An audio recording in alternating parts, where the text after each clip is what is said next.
അശ്വിൻ ബ്ലോക്കാണ് തീരുമാനിക്കുന്നത് ഒരു മനുഷ്യൻ്റെ വികാരം. അയാളെ തേച്ചൊടിക്കായിരിക്കും അയാൾ, ഒന്നാലേക്ക് പ്രശ്നമല്ല. അയാളല്ല ഇവിടുത്തെ വികാരങ്ങളുടെ അളവ് നടക്കുന്ന ആള്. അശ്വതിന്റെ ചില കാര്യങ്ങൾ നമ്മൾ കാണുമ്പോൾ നമ്മൾ ഭയങ്കരമായിട്ട് നമ്മൾ ഞാൻ തന്നെ പുള്ളിയുടെ എല്ലാവരോടും കാണുന്നതാണ് ചിരിക്കാറുണ്ട്. അതുകൊണ്ട് രക്ഷപ്പെട്ട് കേട്ടതാണ്.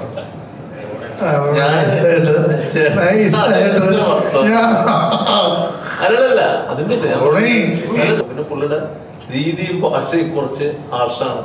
അത് പുള്ളിയുടെ ഒരു തനതായ ശൈലിയാണ്. നമ്മൾ ഇങ്ങനെ അദ്ദേഹം പറയാൻ പാടുന്നു നമുക്കും പറയാൻ നമുക്ക് സ്വാതന്ത്ര്യമില്ല. അതാണ് അതുകൊണ്ട് ജോണിച്ചേട്ടൻ പറഞ്ഞത്. നമ്മളത് നൈസായിട്ട് നമ്മള് ഒരേ റൂട്ടിലായിരുന്നല്ല. വേറെ എന്തെങ്കിലും കിംവദന്തി വേണമെങ്കിൽ ചോദിക്കാം. എനിക്ക് അത് നീ ഇത്ര നേരം ചോദിക്കാനും എനിക്കറിയുന്നത് ഇങ്ങനെ ഒരു സാധനം ഇടുന്നു പറഞ്ഞോ.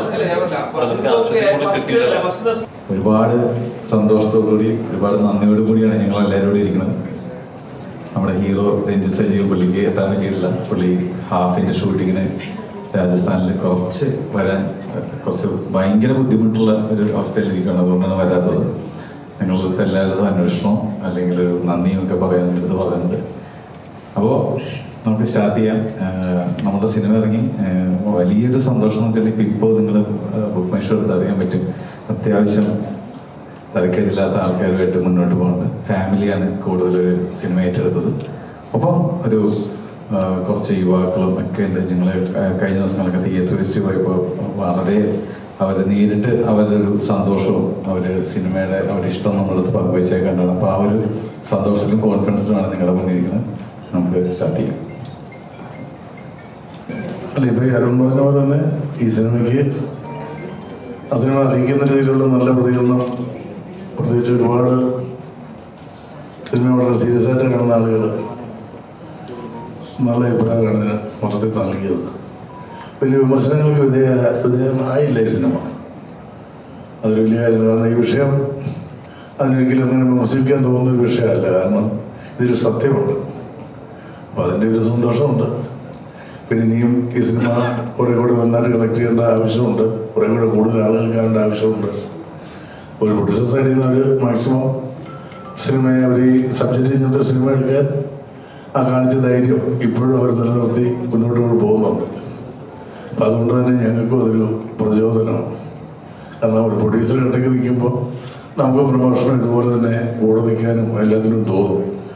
അതായത് ഇപ്പോഴും ആ ഒരു നല്ല സിനിമ എടുത്തതിൻ്റെ ഒരു ചാരിതാർത്ഥ്യം, ഇനി ഇത് ഒരുപാട് ആളുകൾ കാണണമെന്നുള്ളൊരു ആഗ്രഹം, അതൊക്കെയാണ് നിർമ്മാതാക്കൾക്കുള്ളത്. അത് തന്നെയാണ് ഞങ്ങൾക്കുള്ളത്.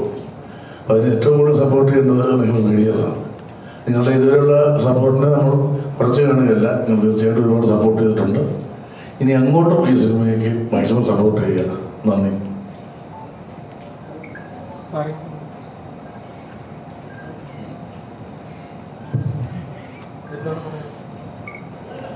എൻ്റെ ആദ്യ സിനിമ തിയേറ്റേഴ്സിൽ ഇത്രയും നല്ല അഭിപ്രായത്തോടെ ഓൾമോസ്റ്റ് ഹൗസ്ഫുൾ ഷോസ് ആയിട്ട് ഇപ്പം ഓടിക്കൊണ്ടിരിക്കുകയാണ്. അപ്പം സത്യം പറഞ്ഞാൽ ഒരു സർറിയൽ മൊമെൻ്റ് ആണ്. ഞാൻ സ്വപ്നം കണ്ടത് യാഥാർത്ഥ്യമായ ഒരു ഫീലാണ്. ഒരുപാട് സന്തോഷമുണ്ട്, ഒരുപാട് നന്ദിയുണ്ട്. അത് ഏറ്റെടുത്ത് ഇത്രയും ഒരു ആ സിനിമ അർഹിക്കുന്ന പോലെ ഒരു വിജയം തന്നതിന് ഒരുപാട് നന്ദി. ഇനിയും ആൾക്കാരിലേക്ക് എത്താനുണ്ട്, അത് എത്തിക്കാനുള്ള ശ്രമത്തിലുമാണ്. സോ നന്ദി, നമസ്കാരം, താങ്ക് യു.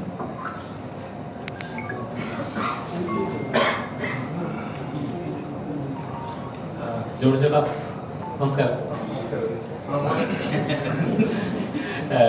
ജോണി ചേട്ടാ അന്ന് പറയാറുണ്ട് ഈ സിനിമ ചർച്ച ചെയ്യപ്പെടേണ്ട സിനിമയാണ്. കേരളത്തിലെ ഓരോ യുവാക്കൾക്ക് അല്ലെങ്കിൽ ഓരോ കുടുംബങ്ങൾക്ക് ഇത് റിലേറ്റ് ചെയ്യാൻ പറ്റുന്ന സബ്ജക്ട് തന്നെയായിരിക്കുന്നത്. പറഞ്ഞ പോലെ തന്നെയാണ് തിയേറ്ററിൽ അതുപോലത്തെ നല്ല നല്ല റിസൾട്ടുകളാണ് കേട്ടുകൊണ്ടിരിക്കുന്നത്. ശരിക്കും പറഞ്ഞാൽ ഈ സിനിമ മുന്നോട്ട് പോകുന്ന ഒരു കാര്യമുണ്ട്. അതായത് ഇപ്പം സ്വന്തം മക്കളെയും കൊച്ചുമക്കളെയും കാണാനായിട്ട് പോലും ഫോണ് കെട്ടിപ്പിടിച്ചേർന്ന് ഉറങ്ങേണ്ടി വരുന്ന മാതാപിതാക്കളുടെയും ഗ്രാൻഡ് പാരന്റ്സിന്റെ ഒരു കാലത്താണ് ഇപ്പൊ ജീവിക്കുന്നത്. ഇത് സമൂഹത്തിനൊരു വെല്ലുവിളിയായി മാറി. എന്തുകൊണ്ടാണ് ഇങ്ങനെ ഇവിടെ ജീവിക്കാൻ പറ്റാതെ പുറം രാജ്യത്ത് ജീവിക്കാൻ വരുന്ന ഒരു തലമുറയുടെ കഥ കൂടെയാണിത്. ഇങ്ങനെ സബ്ജക്ട് കേട്ടപ്പം ഇത് എനിക്ക് തന്നെ ഇത് പുറത്ത് കൊണ്ടുവരണം എന്നൊരു ഫീലിംഗ് ഉണ്ടായിരുന്നോ?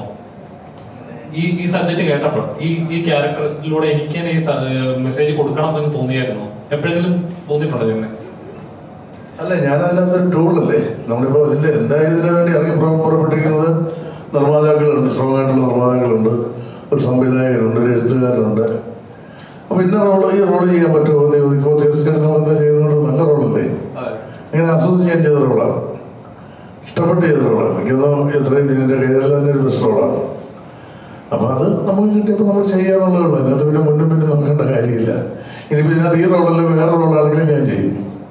ചേട്ടപ്പോഴും തോന്നിയിട്ടുണ്ടോ എന്തുകൊണ്ടാണ് നമ്മുടെ നാട്ടിലെ യുവാക്കൾ ഇങ്ങനെ മൈഗ്രേറ്റ് ചെയ്യപ്പെടുന്നത്? നമ്മുടെ നാട്ടിലെ സിസ്റ്റത്തിന്റെ കുഴപ്പം കൊണ്ടാണോ അതോ ഇവിടെ ജീവിക്കാൻ പറ്റാത്ത സിറ്റുവേഷൻ കൊണ്ടാണോ? ഇത് നമ്മൾ പണ്ട് മുതലേ ഞാൻ പറഞ്ഞു, ഓരോ കാലഘട്ടത്തിൽ ഇപ്പോൾ നമ്മുടെ കുട്ടിക്കാലത്ത് എനിക്ക് തോന്നുന്നു നമ്മുടെ നാട്ടിൽ 1-2 ഗൾഫുകാരായിരുന്നു. അല്ലെങ്കിൽ ഇടയ്ക്ക് എല്ലാ പഞ്ചായത്തിൽ 2 പേരൊക്കെ ആയിരിക്കും അമേരിക്കയിലുള്ളത്.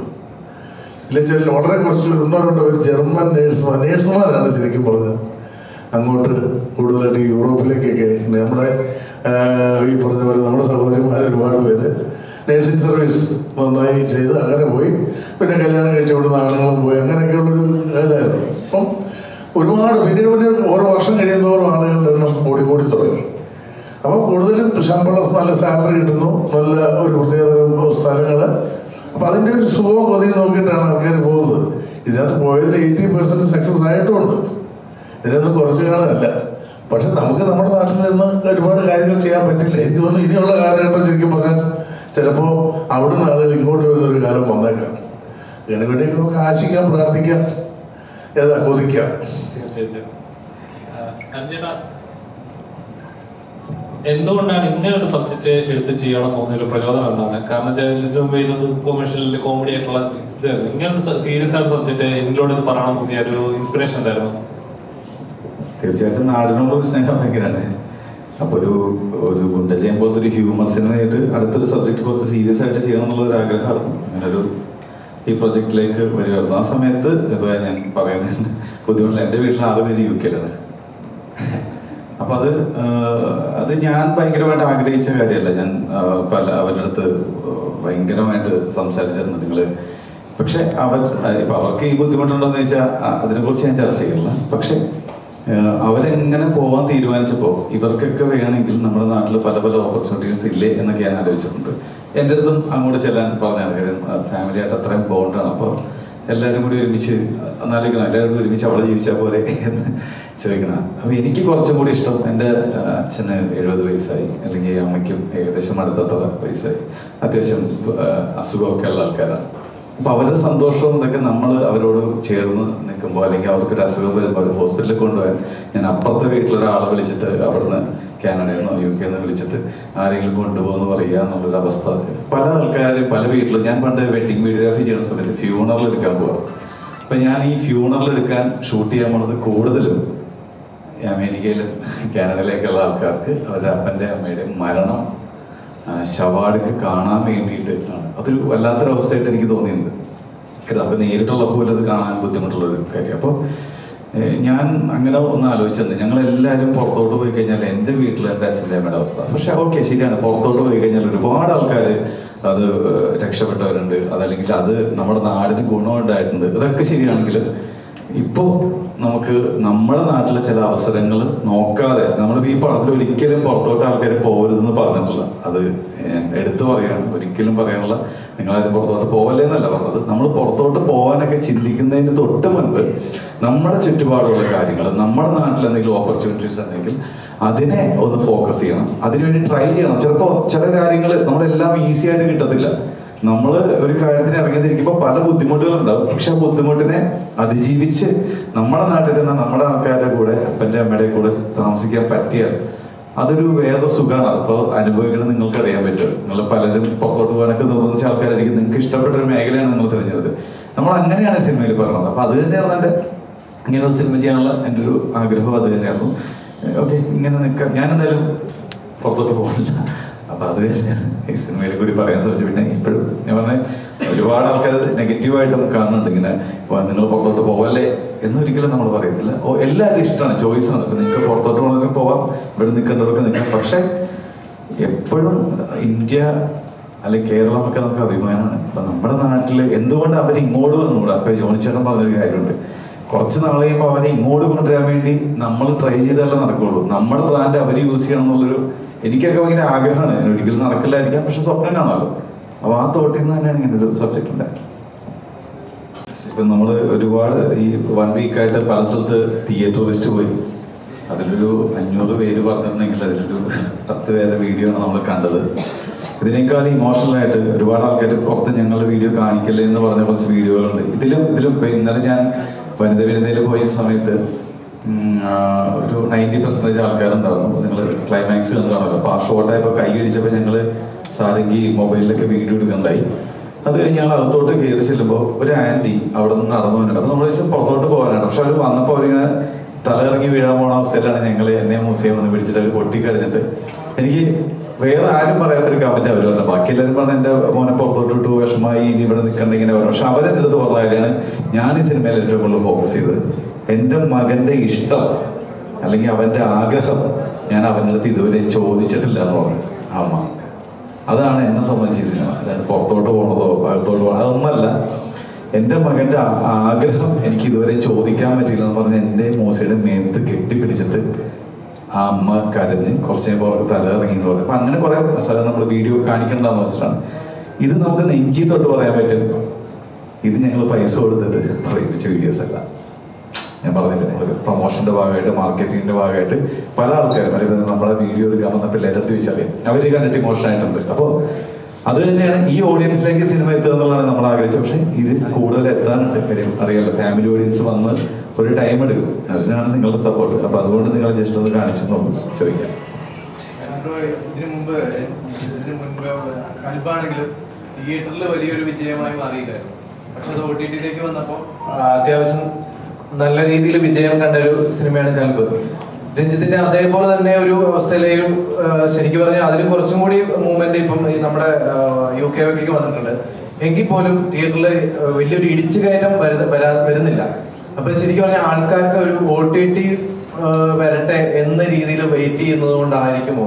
അങ്ങനെ തോന്നിയോ? അങ്ങനെ തോന്നിയിട്ടില്ല. അതിന്റെ കാരണം വെച്ചാൽ ഒരു ഇടിച്ച് തള്ളി കയറേണ്ട പോലത്തെ ഒരു സിനിമയല്ല നമ്മുടെ. ഒരു മാസോ അല്ലെങ്കിൽ ഒരു അറിയാലോ, ഇപ്പൊ ഈ സിനിമ കണ്ടത് നിങ്ങൾക്ക് അറിയാൻ പറ്റും. ഇതൊരു മോട്ടിവേഷൻ അല്ലെങ്കിൽ ഒരു feel good youth family entertainment നമ്മൾ പറഞ്ഞു. അപ്പൊ ഒരു ഇടിച്ചു തള്ളി കയറി കാണുന്ന പടമല്ല എന്നുള്ള പൂർണ്ണ ബോധ്യത്തോടെയാണ് നമ്മൾ ഈ സിനിമ റിലീസ് ചെയ്തത്. അതുകൊണ്ടാണ് നിങ്ങൾക്കറിയാം, നമ്മൾ May 23 റിലീസ് വെച്ചിട്ട് ഒരുപാട് സിനിമകളുടെ ഇടയിൽ വന്ന് മഴ വന്ന് അതിൻ്റെ ഇടയിൽ നമ്മൾ തലേ ദിവസം ബുക്ക് മൈ ഷോ സ്റ്റാർട്ട് ചെയ്തിട്ടാണ് നമ്മളിത് വേണ്ട തീരുമാനം എടുത്തത്. നമുക്ക് അത്രയും കോൺഫിഡൻസ് ഉള്ളതാണ്. അപ്പൊ ഈ ഓഡിയൻസിലേക്ക് എത്താൻ, ഫാമിലി ഓഡിയൻസിലേക്ക് എത്താനായിട്ട് നമുക്ക് അതുപോലത്തെ സ്ലോട്ട് വേണം. അതുപോലത്തെ സ്ലോട്ട് കിട്ടി. നല്ല നിങ്ങൾക്കറിയാം, നമുക്ക് ഇറങ്ങിയ അന്ന് മുതൽ നമ്മുടെ പ്രതികരണങ്ങൾ പ്രേക്ഷകരുടെ ഇപ്പൊ ഒരു 100 പേര് ഇരുന്നാൽ 80 പേർക്ക് സിനിമ ഇഷ്ടമാവുള്ളൂ. അതാണ് നമുക്കറിയാതെ. ആ ബാക്കിയുള്ള 20 പേര് ചിലപ്പോൾ നെഗറ്റീവ് പറഞ്ഞിട്ടുണ്ടാവും. അത് അവരുടെ ഇഷ്ടമാണ്, അവരുടെ ചോയ്സാണ്. പക്ഷെ നമ്മൾ ആ 80 പേരാണ് ഫോക്കസ് ചെയ്യുന്നത്. അപ്പോൾ ആ ആൾക്കാർ മറ്റുള്ളവരുടെ അടുത്ത് പറഞ്ഞിട്ട് ഒരു ഓഡിയൻസ് ഈ മഴ അല്ലെങ്കിൽ സ്കൂൾ ടൈമിൽ വരാനൊരു സമയം എടുക്കും. അതിന്റെ ഏറ്റവും വലിയ ഉദാഹരണം ഇപ്പൊ നമുക്ക് എനിക്ക് ചൊവ്വ ബുധൻ വ്യാഴം നമ്മൾ കുറച്ചൊരു ഡൗൺ ആയി ഞങ്ങൾ ചെറിയതായിട്ട് ടെൻഷൻ അടിച്ച് ഫ്രൈഡേ നമ്മൾ പടം പിന്നെയും കയറി. ഇന്ന് ഇപ്പൊ സാറ്റർഡേ പിന്നെയും കയറി. അപ്പൊ അത് ആ ആൾക്കാർ എത്താൻ നമുക്ക് സമയം എടുക്കും. അപ്പൊ അതുകൊണ്ട് നമ്മൾ ഒരിക്കലും OTT സിനിമയാണ്, ഇതൊരിക്കലും തിയേറ്റർ എക്സ്പീരിയൻസ് ആണ്. പിന്നെ മറ്റുള്ള രഞ്ജിത്തിന്റെ എല്ലാ സിനിമയും നമ്മളെ സംബന്ധിച്ച് അറിയാം, തിയേറ്ററിൽ ഏറ്റവും കൂടുതൽ റെസ്പോൺസിറ്റീവ് പടം നമ്മുടെയാണ്. അത് പിന്നെ മാർക്കറ്റ് ചെയ്യാനും അതിനൊക്കെ ചില സാഹചര്യം മോശമായിട്ട് നിൽക്കേണ്ട അവസ്ഥയാണ്. ഇപ്പൊ രഞ്ജിത്ത് നാട്ടിലില്ല. അയാള് ഹാഫിന്റെ ഷൂട്ടിങ്ങിന് വേണ്ടി അയാൾ ഡേറ്റ്സുകൾ മാറ്റി വെച്ചാൽ നമ്മുടെ ബർത്ത്ഡേ. പക്ഷെ ഒരു മാസം നമ്മുടെ റിലീസ് പോസ്റ്റ്പോൺ ചെയ്തപ്പോൾ അയക്കെത്താൻ പറ്റാത്ത സാഹചര്യം. പക്ഷെ എല്ലാ ദിവസവും വിളിക്കുമ്പോൾ ടെൻഷനിലാണ്. അവിടെ നമ്മുടെ യുദ്ധം നടന്ന സമയത്ത് അവർക്ക് ഷൂട്ട് ചെയ്യാൻ പറ്റിയില്ല. അവിടെ ഇനി മാറ്റുമെങ്കിലും ബുദ്ധിമുട്ടാണ്. അപ്പൊ അതുപോലുള്ള മാർക്കറ്റിങ്ങിൽ ഞങ്ങൾക്ക് ഇറങ്ങാനാകുമ്പോൾ ഞങ്ങളുടെ കൂടെയുള്ള ആൾക്കാർ ചില തിരക്കുകൊണ്ട് നമ്മൾ അത് ഭയങ്കരമായിട്ട് നമുക്ക് അങ്ങനെ തോന്നിയിട്ടുണ്ട്, തിയേറ്റർ ലിസ്റ്റും കാര്യങ്ങളും. പക്ഷെ സ്റ്റിൽ ഞാൻ ഇപ്പോഴും വിശ്വസിക്കുന്നു, സിനിമ ജനങ്ങൾക്ക് ഇഷ്ടപ്പെട്ടാൽ അവർ മൗത്ത് പബ്ലിസിറ്റി കയറും. അതിന് തിയേറ്ററിന്റെ ഡിസ്ട്രിബ്യൂഷന്റെ ഒക്കെ നല്ല സപ്പോർട്ട് വേണം. അതൊക്കെ പ്രൊഡ്യൂസേഴ്സ് സംസാരിക്കുന്നത്. ഓക്കെ. ഒരുപക്ഷെ ഇപ്പം മനോജ് കെജന്റെ ക്യാരക്ടർ, അതായത് മുഖ്യമന്ത്രിനെ കാണാനായിട്ട് ഒരു ചെറുപ്പക്കാരൻ അത്രയേറെ കഷ്ടപ്പെടുന്ന ഒരു അവസ്ഥയിലേക്ക്, അത് ഇവിടെ നിന്നല്ല എല്ലാ രാജ്യത്തും എല്ലാ ഭരണകൂടത്തിലും എല്ലാം കാണുന്നതാണ്. എങ്കിൽ പോലും ഈ മാറിയ കാലത്തിലും അതിനൊരു മാറ്റമില്ലാതെ തുടർന്നുകൊണ്ട് പോവുകയാണ്. അപ്പൊ ഇതിനെ ആ ഒരു ഒരു സബ്ജക്ട് അതിനകത്ത് ഉൾപ്പെടുത്തിയത് കൊണ്ട് തന്നെ ഏതെങ്കിലും തരത്തിലുള്ള ബുദ്ധിമുട്ടുകൾ ഉണ്ടായിട്ടുണ്ടോ? കാരണം ഇപ്പൊ പോസിറ്റീവ് മാത്രമല്ലല്ലോ ഒരു സിനിമ ചെയ്ത് കഴിയുമ്പോൾ വരാറുള്ളത്, പല സ്ഥലത്തുനിന്ന് നെഗറ്റീവ് വരാറുണ്ട്. അപ്പൊ അങ്ങനെ എന്തെങ്കിലും വന്നിരുന്നോ? കാരണം ചില സ്ഥലത്തുനിന്ന് പ്രതികരണം അങ്ങനെ ഒരു, അതായത് മുഖ്യമന്ത്രിയെ കാണാൻ ഇത്ര ബുദ്ധിമുട്ടില്ല എന്നുള്ള രീതിയിൽ അവരുടെ അനുകൂലികൾ പറയുന്നതായിട്ട് ഞാൻ കേട്ടിട്ടുണ്ട്. അപ്പൊ അതിനെ കുറിച്ച് എന്തെങ്കിലും പറയാനുണ്ടോ? അത് ബഹുമാനപ്പെട്ട മുഖ്യമന്ത്രിയെ കാണാൻ അത്ര വലിയ പാടാണെന്ന് വെച്ചാൽ ചിലപ്പോൾ ഒന്നാമത് നമ്മളെല്ലാവരും ഓരോ രാഷ്ട്രീയ പാർട്ടികളിൽ അല്ലെങ്കിൽ സംഘടനകളിലൊക്കെ വിശ്വസിക്കുന്നതാണ്. അപ്പോൾ ഏത് രാഷ്ട്രീയ പാർട്ടിയിലാണോ ഇരിക്കുന്നത് ആ പാർട്ടിയിലെ ഒരു മുഖ്യമന്ത്രി ആണെങ്കിൽ നമ്മൾ ആ പാർട്ടിയായിട്ട് കുറച്ച് കൂടുതൽ നമ്മൾക്ക് ഹെൽപ്പാവും ഒന്ന് കാണാൻ വേണ്ടി. അപ്പൊ നമുക്ക് മുഖ്യമന്ത്രിനെ കാണണം നമ്മൾ തീരുമാനിച്ചാൽ നമുക്ക് അത്ര വലിയ ബുദ്ധിമുട്ടൊന്നും ഇല്ലായിരിക്കാം. പക്ഷേ ഇതിലൊന്നുമില്ലാത്ത ഒരു സാധാരണക്കാരൻ, അതായത് ഇപ്പോൾ ഒരു രാഷ്ട്രീയ പാർട്ടിയിലോ അല്ലെങ്കിൽ ഇതിലൊന്നുമില്ലാത്ത ഒരാൾ ഒരു ദിവസം എനിക്ക് മുഖ്യമന്ത്രിയെ കാണണം, വെറുതെ വീട്ടിൽ നിന്നിട്ട് രാവിലെ കാണണമെന്നല്ല ഉദ്ദേശിച്ചത്, അയാൾക്ക് പറയാൻ എന്തോ ഉണ്ടെങ്കിൽ, അയാൾക്ക് കാണാൻ ആഗ്രഹം ഉണ്ടെങ്കിൽ അതിന്റെ പ്രോസസ്സ് കുറച്ച് ബുദ്ധിമുട്ടാണ്. അത് മുഖ്യമന്ത്രിയുടെയോ ഇവിടുത്തെ സിസ്റ്റത്തിന് കുഴപ്പമില്ല. കാര്യം 3.25 കോടി ജനങ്ങളുള്ള ഒരു സ്ഥലത്ത് ഈ 3.25 കോടി ജനങ്ങൾ ഒരു ദിവസം മുഖ്യമന്ത്രിനെ കാണുമ്പോൾ പറഞ്ഞാൽ അദ്ദേഹം വിട്ടുപോകും, നമുക്കറിയാം. പക്ഷെ നമ്മൾ ഒരു എന്റർടൈൻമെന്റ്, സിനിമയായിട്ട് കാണണം എന്നുള്ളൊരു സാധനമുണ്ട്. നമ്മളെ സംബന്ധിച്ച് ആ നായകൻ അത്രയും എഫർട്ട് എടുത്ത് അദ്ദേഹത്തിന്റെ അടുത്ത് ചെന്നാലേ ഉള്ളൂ ആ ഒരു സിനിമ ഇമോഷണലി കണക്ട് ചെയ്യുള്ളൂ എന്നുള്ളൊരു ഭാഗം കൂടിയാണത്.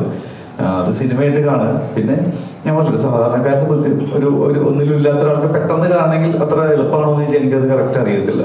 അതിന് ഓൺലൈൻ നമുക്ക് പരാതികൾ കൊടുക്കാം. ശരിക്കും അങ്ങനത്തെ ഒരു സിസ്റ്റം ഉണ്ട്. എല്ലാവരും മുഖ്യമന്ത്രി അടുത്ത് നേരിട്ട് പോയി പരാതി പറയല് അത് വർക്കൗട്ടല്ല, അവരുടെ തെറ്റല്ല.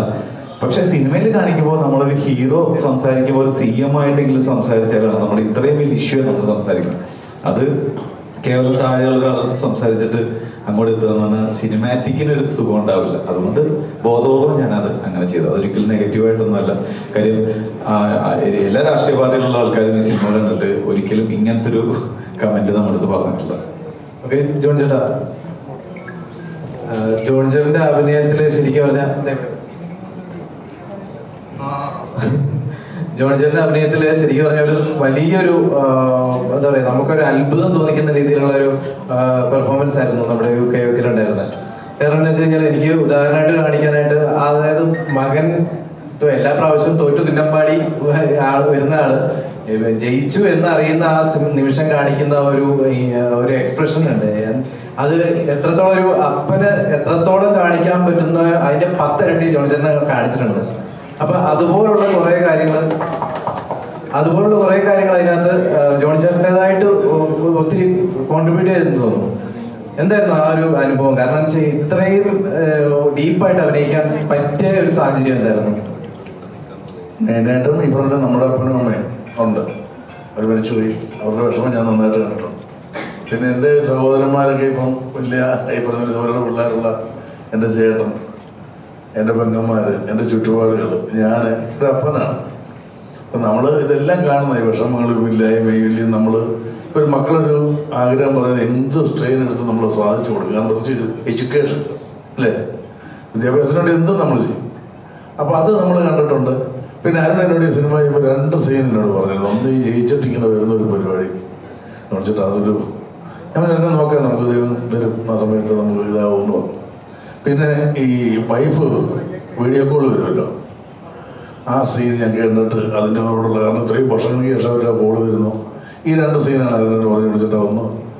ആദ്യത്തെ അരുണ് ഞാൻ പള്ളി എടുക്കുന്നു, ഞാൻ ഈ പറഞ്ഞ പോലെ എനിക്ക് കോൾ വരുമ്പോൾ ഞാനിങ്ങനെ നോക്കി വെച്ചിട്ട് മുന്നിരിക്കുന്ന ഒരാളെ നോക്കിയില്ല, അങ്ങനെ ഒരു സാധനം വെക്കുന്നു. എന്നിട്ട് അവിടെ നിന്ന് ഇറങ്ങുന്നു. അത് കഴിഞ്ഞിട്ട് അവരുടെ ഹാപ്പിയാണ്. അരുണ് കട്ട് ചെയ്ത് പറഞ്ഞാൽ അച്ചായനെ കാണിക്കുന്നു, അച്ചായൻ ഭയങ്കര ഹാപ്പിയാവുന്നു. ഇപ്പോഴും നമുക്ക് ധൈര്യമായി ഇത് കേൾക്കുമെന്നുള്ളൊരു സംഭവം. പിന്നെ മറ്റേ സിനിമ ഈ പറഞ്ഞത് ഞാൻ ഉൾക്കൊണ്ട് നമുക്ക് വരുന്നുള്ളൂ. പിന്നെ എനിക്ക് സങ്കടങ്ങൾ ഒരുപാട് കണ്ടിട്ടുള്ള ഒരാളാണ്. അതുകൊണ്ട് തന്നെ സങ്കടപ്പെടാൻ എനിക്ക് ഭയങ്കര പെട്ടെന്ന് സാധിക്കുമെന്ന് എനിക്ക് തോന്നുന്നു.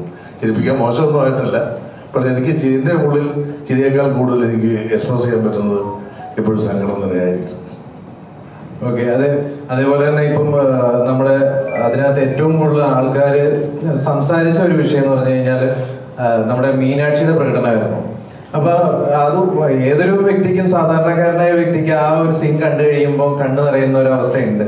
പക്ഷെ ആ സീനിനെ അശ്വന്ത് ഗോക്കിനെ പോലുള്ളവർ വളരെ നിശ്ചിതമായിട്ട് എന്താ പറയാ കീറി മുറിച്ച് ആ വ്യക്തിയിലേക്ക് തന്നെ കടന്നേറ്റുന്ന രീതിയിലാണ് റിവ്യൂ ചെയ്തത്.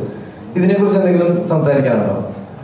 നമ്മുടെ ഒരു അവസ്ഥയിൽ നമ്മൾ എങ്ങനെ ബിഹേവ് ചെയ്യുമെന്ന് ഈ ലോകത്ത് ഏത് അശ്വന്ത് ഗോക്കിന് പറയാൻ പറ്റും. അതിലും പൊട്ടിക്കറി നിങ്ങൾ കണ്ടിട്ടില്ലേ മനുഷ്യരെ? അതിലും ഭ്രാന്തമായ അവസ്ഥയിൽ കണ്ടിട്ടില്ലേ? പിന്നെ അശ്വന്ത് ഗോക്കാണ് തീരുമാനിക്കുന്ന ഓരോ മനുഷ്യന്റെ വികാരം. അയാളെ തേച്ചൊട്ടിക്കായിരിക്കും അയാൾ, ഒന്നാലേക്ക് പ്രശ്നമല്ല. അയാളല്ല ഇവിടുത്തെ വികാരങ്ങളുടെ അളവോ അളക്കുന്ന ആള്. അയാൾ അളവ് തുടങ്ങിയിട്ടുണ്ട്, പക്ഷെ അളവ് നല്ലതല്ല അയാൾക്ക്.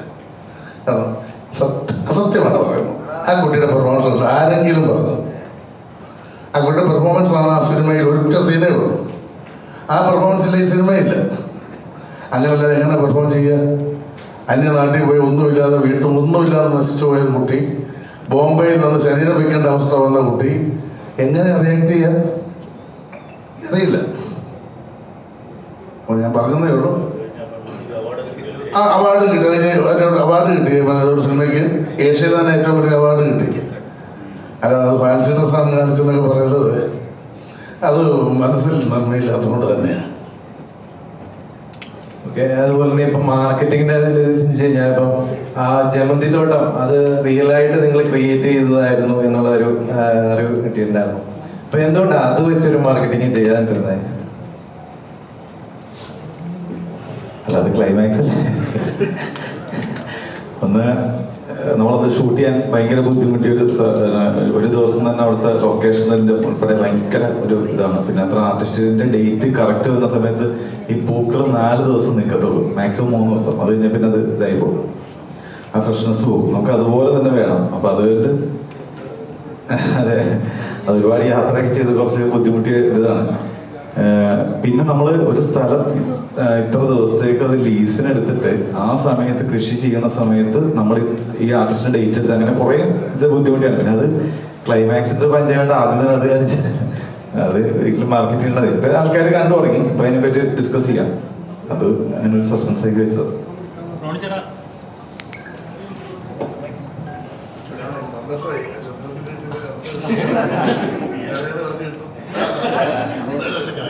ചേട്ടാ, ഈ സബ്ജക്ട് ചേട്ടാ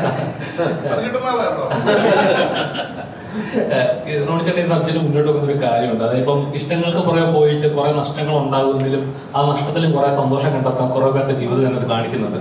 അതിലൊരാൾ അങ്ങനെ ഒരു ജീവിതമാണ് ചേട്ടന്റെ ജീവിതം തന്നെ കാണിക്കുന്നത്. അത് കഷ്ടപ്പെട്ടാൽ കണ്ടുസ്കോടെ കിട്ടും. അതെ, അല്ലെങ്കിൽ നമ്മള് ഏതെങ്കിലും ചരിത്രത്തിൽ ഒരു ഏടായിട്ട് മാറും. കഷ്ടപ്പെടാൻ നമുക്ക് ഇങ്ങനെ പറ്റും.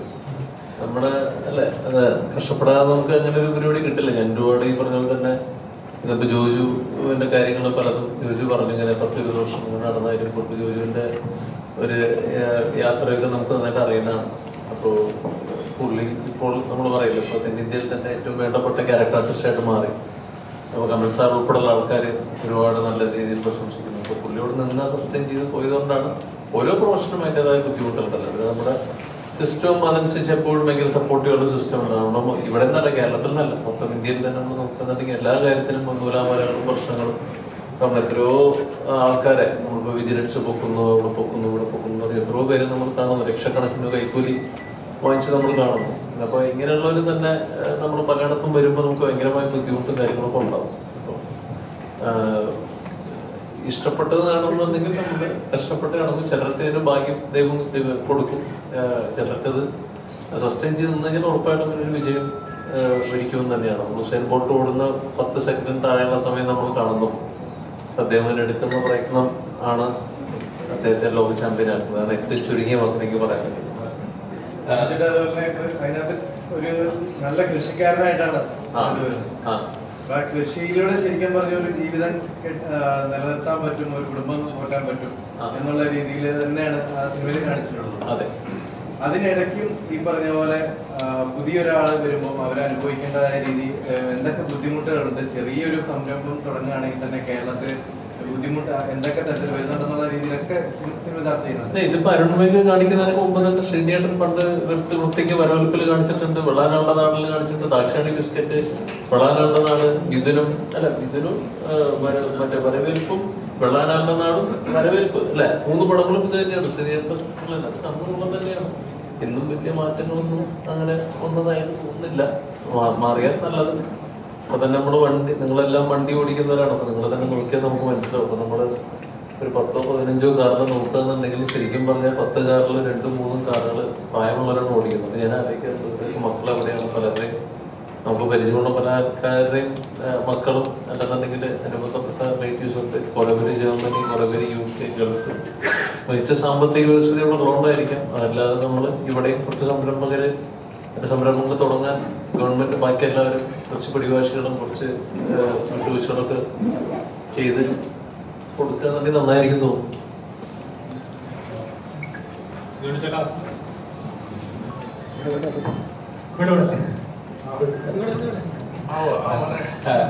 ഇപ്പം അപ്പൻ റോഡുകൾ ചെയ്യാനായിട്ട് ഭയങ്കര ഇഷ്ടമുള്ള ഒരാളാണെന്ന് പറഞ്ഞു. ആ ഒരു സ്ഥാനത്ത് നിന്നിട്ട് കേരളത്തിലെ യുവാക്കൾക്ക് ഒരു മെസ്സേജ് കൊടുക്കുകയാണെങ്കിൽ എന്തായിരിക്കും കൊടുക്കുക? ഇങ്ങനെ പുറത്തോട്ട് പോകാൻ ആഗ്രഹിക്കുന്നവർക്ക് വേണ്ടിയിട്ട്, അല്ലെങ്കിൽ പുറത്തു പോയാൽ രക്ഷപ്പെടും എന്ന് ആഗ്രഹിക്കുന്നവർക്ക് വേണ്ടിയിട്ട്. എവിടെ ആയാലും ഹാർഡ് വർക്ക് ചെയ്യുക. എന്തിനാണ് നമ്മുടെ ഉദ്ദേശശുദ്ധി ഉണ്ടാവണം, നമ്മൾ എന്തിനാണ് പോകുന്നത്, അതിനെ എയിം വെച്ച് ഹാർഡ് വർക്ക് ചെയ്ത് അവിടെ എത്തിപ്പെടാൻ പ്രയത്നിക്കുക, പ്രാർത്ഥിക്കുക.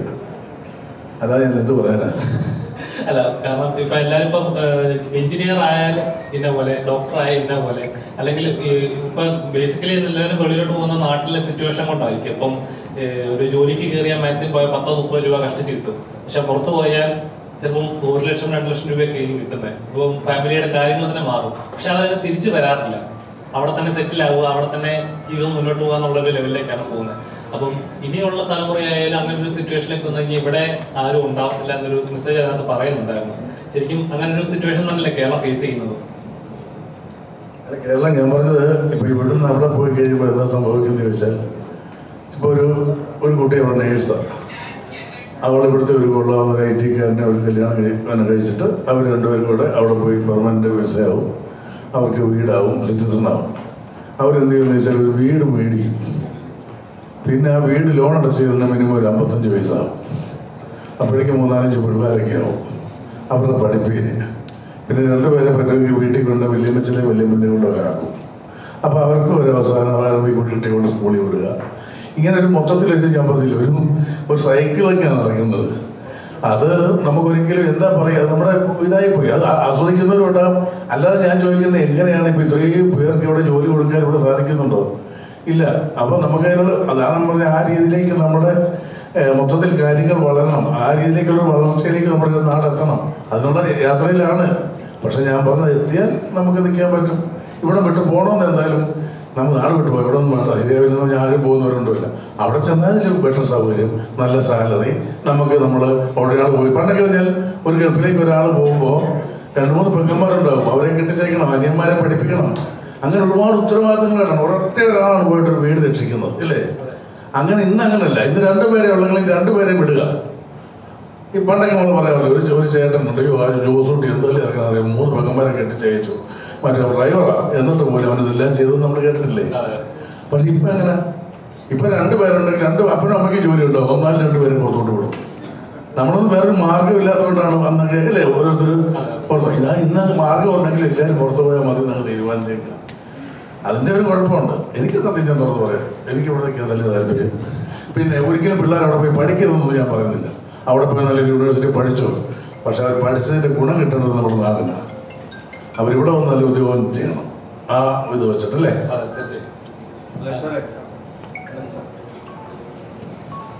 അതുപോലെ തന്നെ സിംഗപ്പൂരിനോടുള്ള പറയുന്ന ഒരു കാര്യമാണ്, ഈ ഇങ്ങനെയുള്ള സിനിമകൾ പ്രൊഡ്യൂസർ തന്നെ കാശ് കൊടുത്ത് ടിക്കറ്റ് കൊടുത്ത് ആളെ കയറ്റുന്നു എന്നുള്ള രീതിയിൽ ഒരു പരാമർശമൊക്കെ ഉണ്ടായിരുന്നു. അപ്പൊ ഈ ഇങ്ങനെയുള്ള നിലവിൽ ഇങ്ങനെ സാധിക്കുമോ ഒരു പ്രൊഡ്യൂസറെ സംബന്ധിച്ചിടത്തോളം? അങ്ങനെ കൊടുത്ത് ടിക്കറ്റ് കൊടുത്ത് തന്നെ മുഴുവനും ആൾക്കാരെ കാണിക്കാനാണെങ്കിൽ പിന്നെ ആള് സിനിമ എടുക്കുന്നത് എന്തിനാന്നുള്ളൊരു ചോദ്യമുണ്ട്. ഇല്ല, ഒരിക്കലും അത് പ്രാക്ടിക്കലല്ല. ടിക്കറ്റ് കൊടുത്തിട്ട് ഒരു സിനിമ ഹിറ്റാക്കുക എന്നുള്ളത് ഒരിക്കലും പ്രാക്ടിക്കലല്ല.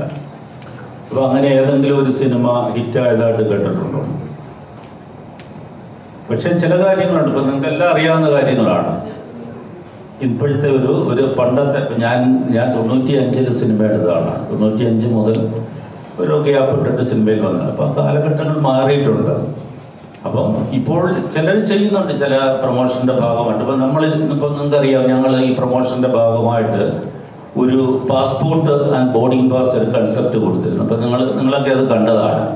അപ്പം അതിൻ്റെ പിന്നിൽ ഞങ്ങൾക്കൊരു സതുദ്ദേശം ഉണ്ടായിരുന്നു. അതായത് ഈ സിനിമ എല്ലാവരും കാണണം. ഇപ്പം എന്നെ സംബന്ധിച്ച് ഞാൻ പ്രൊഡ്യൂസേഴ്സിൽ പറയാം, ഞങ്ങൾ 3 പേര് ചേർന്നാണ് പ്രൊഡ്യൂസ് ചെയ്തത്. സജീവ്, ഞങ്ങൾ ബാല്യകാല സുഹൃത്തുക്കളാണ്. അപ്പം ഞങ്ങൾ ഒരുമിച്ച് ഈ ചിത്രം എടുക്കുമ്പോൾ ഇതിൻ്റെ സബ്ജക്റ്റ് കേൾക്കുമ്പോൾ നമുക്കറിയാം, നമുക്ക് ഇത്രയും എക്സ്ട്രീം എക്സ്പീരിയൻസ് ഒക്കെ ഉണ്ട്, നമുക്കറിയാം ഇതൊരിക്കലും ഒരു കൊമേഴ്സ്യലി ചിലപ്പോൾ ഇത് വയബിൾ ആകുമോ എന്നുള്ള കാര്യത്തിലും ഞങ്ങൾക്ക് സംശയമുണ്ട്. അങ്ങനെ ആവില്ല. എന്നാലും ഒരു സതുദ്ദേശം അതിൻ്റെ പിന്നിലുണ്ടായിരുന്നു. അപ്പൊ അതുകൊണ്ടാണ് പാസ്പോർട്ട് എന്ന് പറയുന്നൊരു കൺസെപ്റ്റ് കൊടുത്തിട്ട് അതിൽ ഒരു കുറച്ച് കോംപ്ലിമെന്ററി ടിക്കറ്റ്സ് ഞങ്ങൾ ഓൾ കേരള ബേസിൽ ഞങ്ങൾ കൊടുത്തിരുന്നു. അപ്പൊ എല്ലാവരും ഈ സിനിമ കാണണമെന്നുള്ളൊരു ആഗ്രഹം ഞങ്ങൾക്കുണ്ടായിരുന്നു. അപ്പോൾ ഒരു പരിധി വരെ ഇപ്പം ഞാൻ പറഞ്ഞ അങ്ങനെ ടിക്കറ്റ് കൊടുത്തതിൻ്റെ പേരിൽ ഒരുപാട് പേര് സിനിമ കണ്ടു. ഞാൻ as A producer, one of the producers, എനിക്ക് ഏറ്റവും സന്തോഷം കിട്ടിയ അനുഭവങ്ങൾ ഉണ്ടായിട്ടുണ്ട് ഈ സിനിമയിൽ. രക്ഷാധികാരി ബൈജുവും ഞാൻ അതിൽ പ്രൊഡ്യൂസർ ആയിരുന്നു.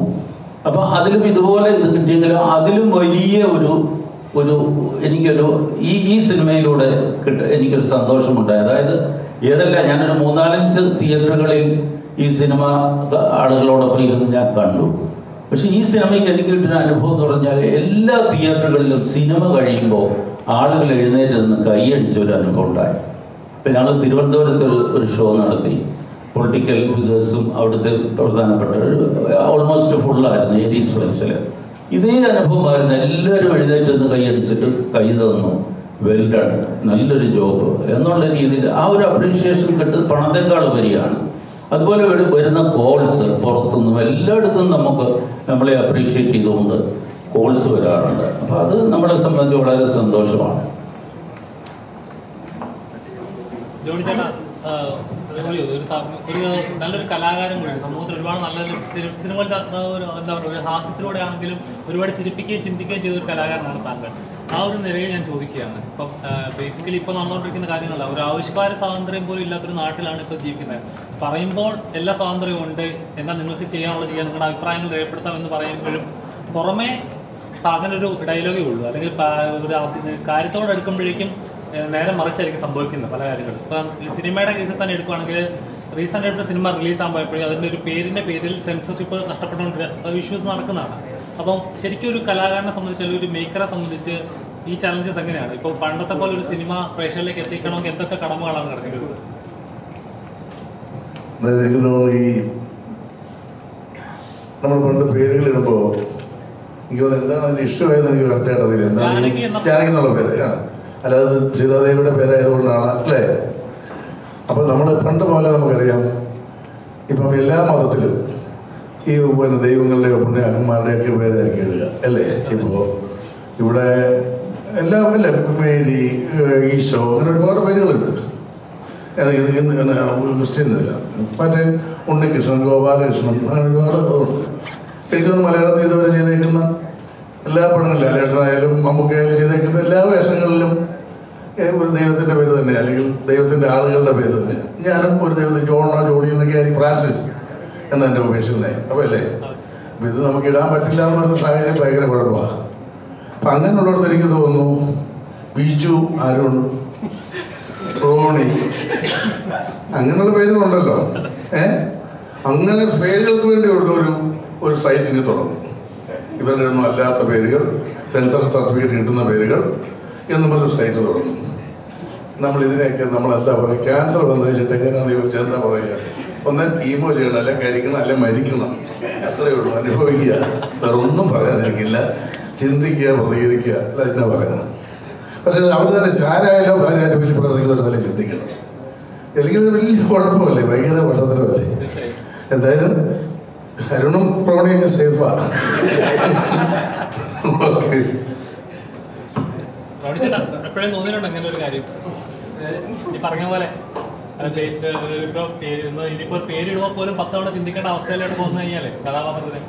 ചേട്ടൻ പറഞ്ഞാലേ ഒരു സീനിയർ ഇവിടെ തൃശ്ശൂരുണ്ടായിരുന്ന ഡോക്ടർ പ്രവീൺ നമ്മളുടെ പേര്, പുള്ളിയുടെ വീട്ടിൽ ഞാനും എൻ്റെ 2 സുഹൃത്തുക്കളോട് പോയി കഴിഞ്ഞപ്പോൾ പട്ടി എടുത്ത് ഭയങ്കര പോരാ, അൽസേഷൻ പട്ടി എടുത്ത് ഭയങ്കര പോരാ. പുള്ളി കൊങ്കണിയാണ്. പുള്ളി വന്നിട്ട് എന്തോ പട്ടിയെടുത്ത് പറഞ്ഞു, മറ്റേ രണ്ടു തൊണ്ണം പറഞ്ഞു. അപ്പോൾ പട്ടി കുറേ നിർത്തുന്നില്ല. അപ്പോൾ പുള്ളി ആകെ ഡിസ്ട്രാക്റ്റഡ് ആണ്. അപ്പോൾ ഞാനിങ്ങനെ നോക്കുമ്പോൾ പുള്ളി പട്ടി കുറേ നിർത്തുന്നില്ല. സോ പുള്ളിയുടെ അച്ഛൻ വന്നു. ഇവര് തമ്മിൽ വീണ്ടും കൊങ്കണി സംസാരിച്ചു. എന്ത് പറഞ്ഞുകൊണ്ടിരിക്കുക. നമ്മുടെ പ്രവീണിന്റെ ഫാദർ പെട്ടെന്ന് വെച്ചാല് റോണി നിർത്തി. ആ പണിയുടെ പേര് റോണി എന്നായിരുന്നു, മനസ്സിലായി? അപ്പോ റോണിക്ക് ഡേഞ്ചറാ. അല്ല, റോണി ബിജു സേഫ് ഒന്നല്ല, റോണിയൊക്കെ ഡേഞ്ചറാ. റോണി, റോക്കി, ടിപ്പു ഒക്കെ. ടിപ്പു ഒരു അല്ല പറഞ്ഞത്, പേരിലൊന്നും ഒരു കാര്യമില്ല. നമ്മളിപ്പോ ചില പ്രാവുകൾ ഞാൻ എന്റെ സുഹൃത്തിന്റെ ഒരു പ്രാവിനെ ജാനകി കേട്ടിട്ടുണ്ട്, മസക്കലി കേട്ടിട്ടുണ്ട്. അതൊക്കെ നമ്മളിത് ഇങ്ങനെ അയക്കുന്ന സീതാദേവിയുടെ പേര് ജാനകി, ജാനകി എന്നുള്ള പേര് ഇടാൻ പാടില്ല, ആ പര്യായങ്ങൾ ഇടാൻ പാടില്ല. അതുകൊണ്ട് എന്താ ജോൺചേട്ടൻ പറഞ്ഞ പോലെ തന്നെ കരിക്കുക അല്ലെങ്കിൽ മരിക്കുക എന്തെങ്കിലുമൊക്കെ ചെയ്തു. ജോൺചേട്ടൻ പറയേണ്ടത് അതായത് മാറ്റേണ്ടവരെ മാറ്റണം, മാറ്റപ്പെടേണ്ടവരെ മാറ്റപ്പെടുത്തുക തന്നെ ചെയ്യണം. വെറുതെ വളച്ചൊടിക്കില്ലേ? നിനക്ക് ഇഷ്ടമുള്ള പറഞ്ഞ കാര്യങ്ങളും പറഞ്ഞു മാറ്റി. നിങ്ങൾ എപ്പോഴും ഒരു കാര്യമുണ്ട്, നിങ്ങൾ ഈ 60 പേര് വരും, എന്നിട്ട് 2 പേര് മാത്രമേ ചോദ്യങ്ങൾ ചോദിക്കുകയുള്ളൂ. മോനാണ് ശരിക്കും പറഞ്ഞ ക്വസ്റ്റ്യൻ പേപ്പർ BSc അല്ലെങ്കിൽ അറിയാമാനല്ലേ ഇരിക്കുക. 2 പേര് ചോദിക്കും. നിങ്ങൾ ആരും ഒരു ചോദ്യം ചോദിക്കില്ല.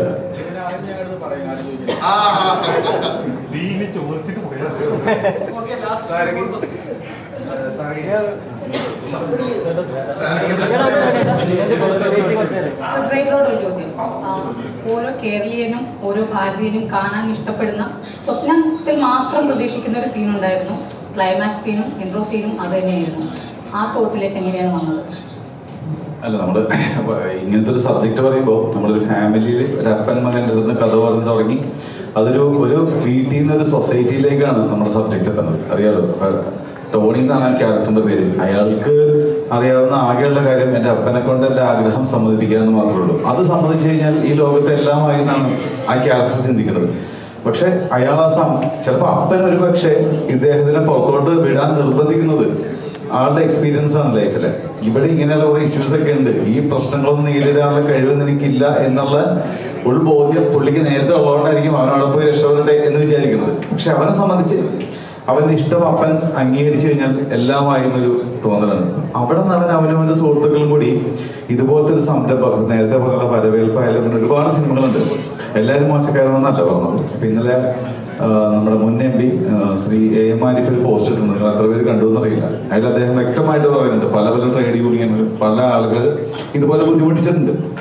പക്ഷെ അത് ജനറലൈസ് ചെയ്യാനുള്ള. അപ്പോൾ ആ കാര്യങ്ങൾ അവൻ പിന്നീട് അറിയണത്. പക്ഷെ അതവൻ എഫർട്ട് എടുത്ത് അതിനെ മറികടന്ന് അപ്പൊ അപ്പൻ പറയുകയാണ് നീ ചങ്കുറപ്പുള്ളവനാണെങ്കിൽ ജീവിച്ച് കാണിച്ചു കൊടുക്കും എന്നുള്ളത് അവന് പ്രതികരിക്കാൻ തോന്നണം. അതിന്റെ ക്ലൈമാക്സ് തൊട്ട് തന്നെ CM വളരെ വ്യക്തമായിട്ട് പറയുന്നുണ്ട്, ഒരു ശബ്ദം ഒരുപാട് പേര് ശബ്ദമാകുമ്പോൾ തീരുമാനം ഉണ്ടാവും. ആ തീരുമാനം വളരെ പോസിറ്റീവായിട്ട് കാണിച്ചാലേ നിങ്ങൾക്ക് ഒരു പടം തീർന്നു കഴിയുമ്പോൾ നമുക്ക് കിട്ടുന്നത് എന്തെങ്കിലും ഒരു പോസിറ്റീവ് ഇതാണല്ലോ. അതുകൊണ്ടാണ് അങ്ങനത്തെ തോട്ടിലേക്ക്. ഞാൻ ഉദ്ദേശിച്ചത് 3 മുന്നണികളും ഒരുമിച്ച് വരുന്ന ഒരു സീനാണ് ഉദ്ദേശിച്ചത്. 3 മുന്നണികളും ഒരു പൊതു കാര്യത്തിന് വേണ്ടിയിട്ട് ഒരുമിച്ച് വരുന്ന ഒരു സീൻ. അത് നമ്മൾ സ്വപ്നത്തിൽ പ്രതീക്ഷിക്കുന്ന മാത്രമായ ഒരു സീനാണ്. ആക്ച്വലി മൈഗ്രേഷനേക്കാൾ കൂടുതൽ നമ്മളിപ്പോൾ ചർച്ച ചെയ്യേണ്ടിയിരുന്നത് ആ ഒരു തോട്ടിനായിരുന്നില്ലേ? ഉറപ്പായിട്ടും അങ്ങനെ നിന്ന ഒരുപാട് സന്ദർഭങ്ങളുണ്ട്. അവർ 3 പേരും ഒന്ന് ഒരുമിച്ച് നിന്നിട്ടില്ലെന്നല്ല. ഇവിടെ പ്രളയം സംഭവിച്ചു അല്ലെങ്കിൽ കോവിഡ് സംഭവിച്ചു. ആ സമയത്ത് അതിന്റെ ആദ്യത്തെ സമയങ്ങളൊന്നും ഒരു മുന്നണി അങ്ങോട്ടും കുറ്റം പറഞ്ഞിട്ടില്ല. നമുക്കറിയാം, അല്ലെങ്കിൽ ഒരു ജാതി മതം ഉണ്ടായിട്ടുള്ള ഒരു അമ്പലങ്ങളിൽ മുസ്ലിംസ് ആയിട്ടുള്ള സഹോദരങ്ങള് അവിടെ പോയി താമസിക്കുന്നു. അതൊക്കെ എനിക്ക് ഓർമ്മയുണ്ട്. ഇപ്പോഴും മുഖ്യമന്ത്രി പറഞ്ഞ ശ്രീ പിണറായി വിജയൻ സാർ പറഞ്ഞൊരു കാര്യമുണ്ട്. അതായത് നമ്മളെല്ലാം കൂടി ഇറങ്ങുമല്ലേ എന്ന് ചോദിച്ചൊരു ഡയലോഗുണ്ട്, വളരെ പ്രസക്തമായിരുന്നു. അത് ചെളി പോലെ. അന്ന് ഒരു പാർട്ടിയും അങ്ങോട്ടും ഇങ്ങോട്ടും ഒന്നും വേർതിരിച്ച് പറഞ്ഞിട്ടില്ല. ആ ഒരു തോട്ടാണ് ഞാൻ എടുത്തത്. ഒരു ഇഷ്യൂ സംഭവിച്ചു കഴിയുമ്പോൾ നമ്മളെല്ലാവരും ഒരുമിച്ച് നിൽക്കും മലയാളികൾ. പിന്നീട് കുറച്ച് നാളുകൾ കഴിയുമ്പോഴാണ് അതിനെ വേർതിരിക്കൽ കാര്യങ്ങളുണ്ടായത്. അപ്പോൾ എന്നെ സംബന്ധിച്ച് ഇതൊരു വലിയ മഹാമാരിയായിട്ട് തന്നെയാണ് നമ്മൾ ആ പടത്തിൽ പ്രസന്റ് ചെയ്തത്. അപ്പോൾ എല്ലാവരും അത് വളരെ ക്ലിയർ ആയിട്ട് അദ്ദേഹം തന്നെ പറയുന്നുണ്ട്, ഇവിടെ കോവിഡ് പ്രളയം സംബന്ധിച്ചപ്പോൾ നമ്മളെല്ലാവരും ഒരുമിച്ച് നിന്നു. അതുപോലത്തെ ഒരു മഹാമാരി കൊണ്ട് നമ്മൾ ഒരുമിച്ച് നിൽക്കണം, അത്രേ ഉള്ളൂ.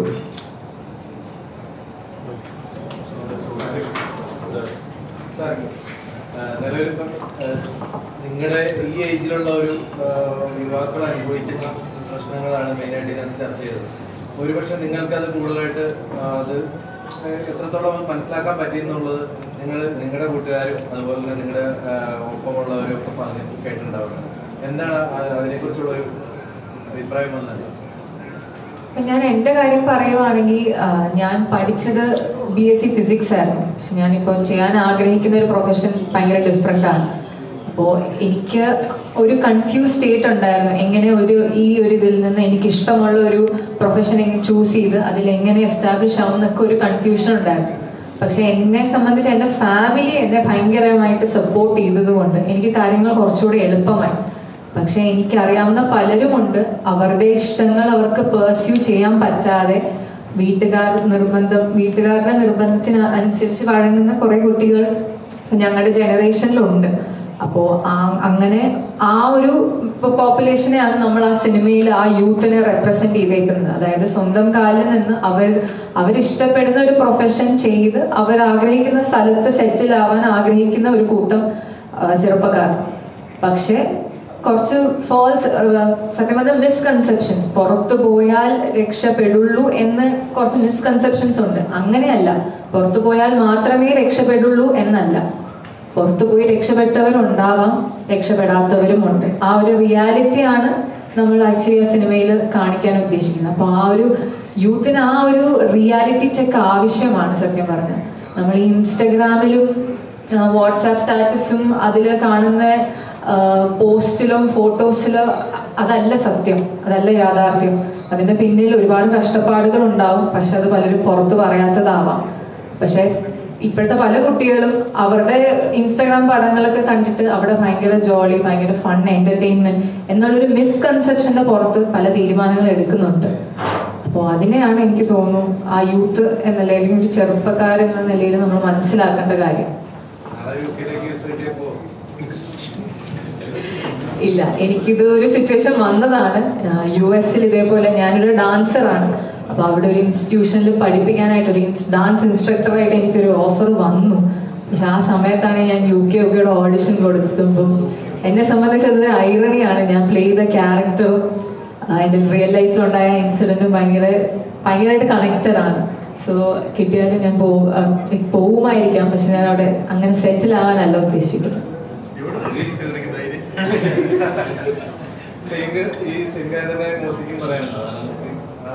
ഞാൻ പറയുക നിങ്ങളത് മൂസിയുടെ ഫസ്റ്റ് പ്രസ് മീറ്റ് ആണ്. അപ്പൊ എൻ്റെ അടുത്ത് വന്നപ്പോൾ തന്നെ അനുഗ്രഹിക്കണം, എന്റെ ആദ്യത്തെ പ്രസ് മീറ്റ് ആണ് കേട്ടോ. അപ്പൊ നിങ്ങൾ മൂസിയോട് തന്നെ ചോദിക്കണം എന്ന് പറയാനിരിക്കും. മൂസി പറഞ്ഞു.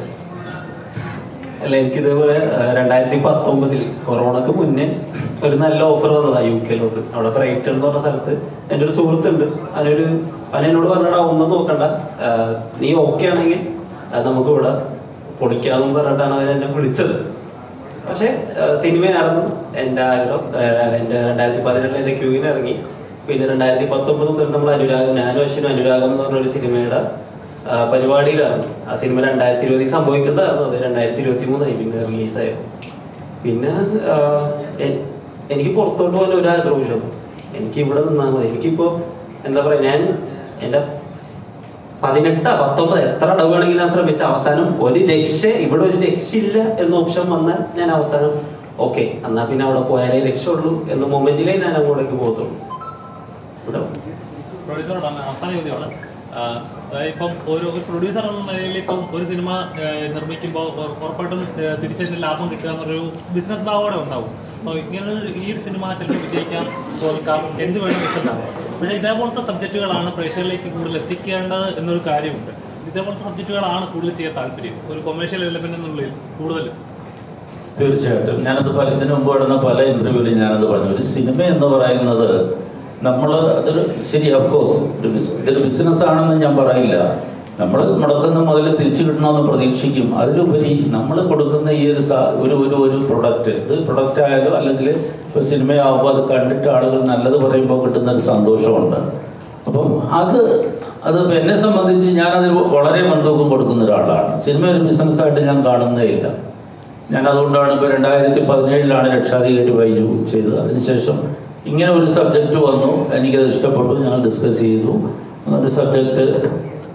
അപ്പോൾ അതാണ് സിനിമയായത്. അപ്പോൾ ഇതിൽ അഫ്കോഴ്സ് ഫൈനാൻഷ്യൽ ഇതുണ്ട്. ഇപ്പോൾ തീർച്ചയായും അതുകൊണ്ടാണല്ലോ അതൊരു കൊമേഴ്സ്യൽ രീതിയിൽ, അല്ലെങ്കിൽ നമുക്ക് ഡോക്യുമെൻ്ററി ആയിട്ട് എടുത്താൽ മതിയല്ലോ. അപ്പോൾ എല്ലാ കൊമേഴ്സ്യൽ ചെലവുകളും കൂടി ചേർത്ത് തന്നെയാണ് ഈ സിനിമ ഇറക്കിയിരിക്കുന്നത്. എൻ്റെ മോള് UK ഞാൻ അവളോടൊരു വീഡിയോ ഒക്കെ എടുത്തിടാൻ പറഞ്ഞിട്ട് ഒരു രക്ഷയില്ല. കാരണം അവളവിടെ ഹാപ്പിയാണെന്ന് പറയുന്നു.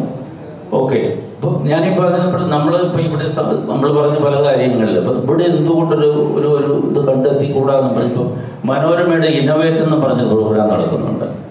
അതായത് സ്വന്തമായിട്ട് ഇവിടെ സ്റ്റാർട്ടപ്പ് കണ്ടെത്തിയ പിള്ളേർ 21 ജോഡി ഓർമ്മയില്ലേ, ഒരു 3 പിള്ളേർ, അവർ 21 വയസ്സുള്ള 3 പിള്ളേർ ചേർന്ന് അവർ പ്രൊഡക്റ്റ് കണ്ടത് ഫുൾവേ എന്നാണ്. അൽവ, കോഴിക്കോടൻ അൽവ വെച്ചിട്ട് അവർ ഫുൾവേ ആക്കിയിട്ട് അത് വളരെ മനോഹരമായിട്ട് പാക്ക് ചെയ്ത് അവർ ഭയങ്കര സക്സസ്ഫുൾ ആണ്, എക്സ്പോർട്ട് ചെയ്യുന്നുണ്ട്. അപ്പോൾ അത് കണ്ടു കഴിഞ്ഞാൽ നമുക്കൊരു കൊതി വരുന്നു. നമുക്കൊരു സാമ്പിളൊക്കെ തന്നു.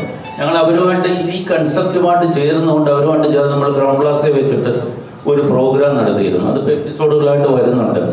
അപ്പോൾ കൊച്ചു പിള്ളേർ 21 വയസ്സ് 22 വയസ്സുള്ള പിള്ളേരാണ് നല്ല ഐഡിയാസ് കണ്ടെത്തി. ഇതുപോലെ അവർ ഈ പ്രായത്തിൽ തന്നെ ഒരു മില്യനേഴ്സാണ്.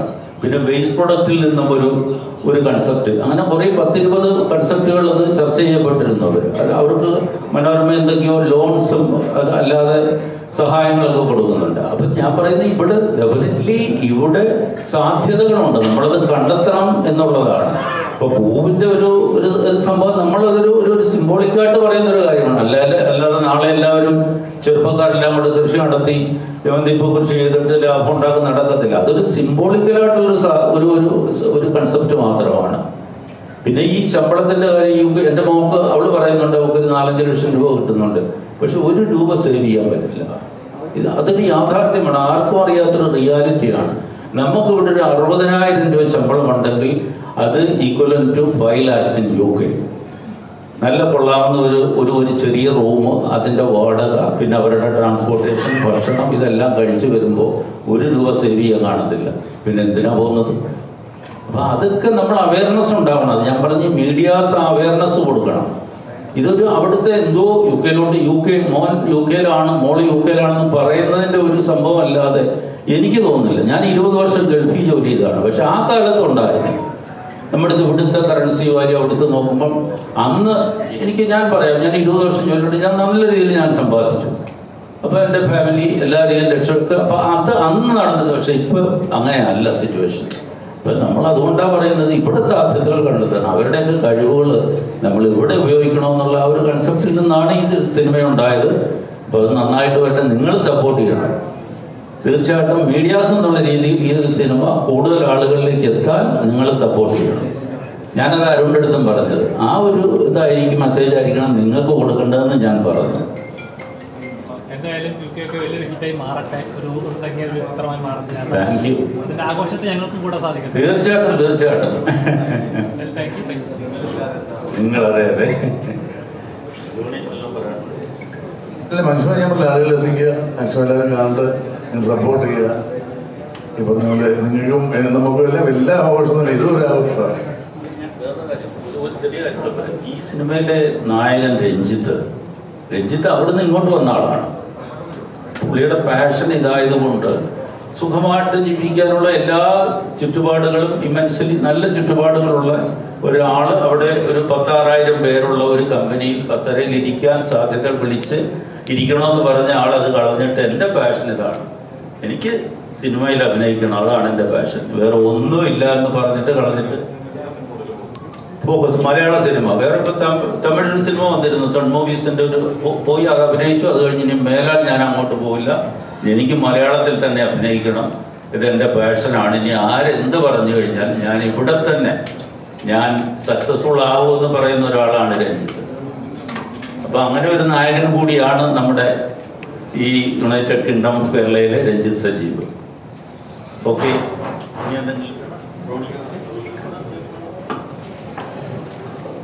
സാറും ജോണിച്ചേട്ടനും മരണം പറഞ്ഞൊക്കെ തന്നെ. അപ്പോൾ ഇത് കുഴപ്പമില്ലാതെ ഉള്ളൊരു നല്ല ടെക്നിക്കലിയും വിഷ്വലിയും ഒക്കെ നല്ലൊരു സിനിമയാണ്. അപ്പോൾ അതിന് ഇവിടെ തന്നെ എല്ലാവരും ഒന്ന് സപ്പോർട്ട് ചെയ്യുക. പിന്നെ പറഞ്ഞ തന്നെ റിവ്യൂ ചെയ്യുന്നവർക്ക് അവർ ആദ്യമേ പറയുന്നുണ്ട്, എല്ലാ റിവ്യൂസും ആദ്യം പറയുന്നുണ്ട് അതൊരു വ്യക്തിപരമായ അഭിപ്രായമാണ്. അവർക്ക് വ്യക്തിപരമായ അഭിപ്രായം പറയാം, കാരണം അവരും ഇതുപോലെ തന്നെ അവർക്കും അതിന് സ്വാതന്ത്ര്യമുള്ളതാണ്. അപ്പൊ നിങ്ങൾ നിങ്ങളുടേതായ അഭിപ്രായം നിങ്ങൾ രേഖപ്പെടുത്തുക.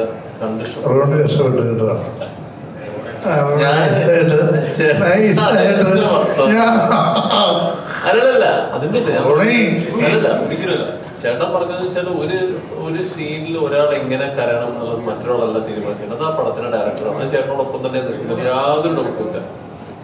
അങ്ങനെയുള്ളൊരു നമുക്ക് പറയേണ്ട ആവശ്യമില്ല. ഒരു സീനിൽ എങ്ങനെ അഭിനയിക്കണം എന്നുള്ളത് ഞാൻ മോശമായിട്ട് അഭിനയിച്ചു. ഞാൻ 2018 എന്നുള്ള സിനിമ ചെയ്യുന്ന സമയത്ത് എനിക്കൊരു ഡൗട്ട്ഫുൾ ആയിട്ട് ഞാൻ ജൂഡിനോട് ചോദിച്ചു, ജൂഡ് ഇത്രയും ചെയ്യണം ചേട്ടാ, അത്രയും ചെയ്യണം എന്ന് പറഞ്ഞ് ആ പടത്തിന് ഒരുപാട് കയ്യടിയും പ്രശംസ നേടിയ ഒരാളാണ് ഞാൻ. ആ ക്യാരക്ടറിന് കുറുക്കൻ ക്ലീറ്റസ് പക്ഷെ അന്ന് അദ്ദേഹം പറഞ്ഞ ആ ഒരു കൺവിക്ഷൻ ഞാൻ ചെയ്തു. അതൊരു എനിക്കൊരു ഡൗട്ട്ഫുൾ ആയിരുന്നു. പക്ഷെ പുള്ളി പറഞ്ഞതിനോട് പൂർണ്ണമായിട്ട് യോജിച്ച് ചെയ്തു. ഒരു പടത്തിൽ ഒരു കഥാപാത്രം എങ്ങനെ എത്ര ചെയ്യണം, അത് ഏത് രീതിക്ക് ചെയ്യണം, തീർച്ചയായിട്ടും അതിന്റെ മുഴുവൻ ക്രെഡിറ്റും നമ്മൾ ചെയ്യാൻ നമുക്ക് പ്രതിഭയുള്ളവരായിരിക്കണം. അല്ലാതെ അതിന്റെ മുഴുവൻ ക്രെഡിറ്റും അല്ലാന്നുണ്ടെങ്കിൽ എങ്ങനെ ചെയ്യണം എന്നുള്ളത് ഡയറക്ടറാണ് തീരുമാനിക്കുന്നത്, നമ്മളല്ല. അല്ല എന്തെങ്കിലും വ്യത്യാസമുണ്ടോ അതിനകത്ത്?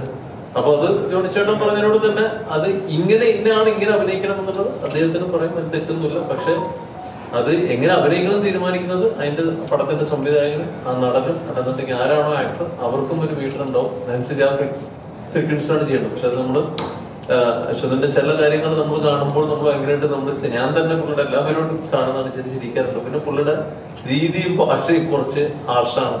അത് പുള്ളിയുടെ ഒരു തനതായ ശൈലിയാണ്. നമ്മൾ ഇങ്ങനെ അദ്ദേഹം പറയാൻ പാടുന്നു നമുക്കും പറയാൻ നമുക്ക് സ്വാതന്ത്ര്യമില്ല. അതാണ് അതുകൊണ്ട് ജോണിച്ചേട്ടൻ പറഞ്ഞത് നമ്മള് നൈസായിട്ട് നമ്മള് ഓരോ റൂട്ടിലായിരുന്നില്ല. ഞാൻ ഇപ്പോഴും അതിനോട് തന്നെ ഞാൻ പറഞ്ഞ കാര്യത്തിനോട് ഉറച്ചിരിക്കുന്ന ഒരു മാറ്റവും ഇല്ല. വേറെ എന്തെങ്കിലും കിംവദന്തി വേണമെങ്കിൽ ചോദിക്കാൻ.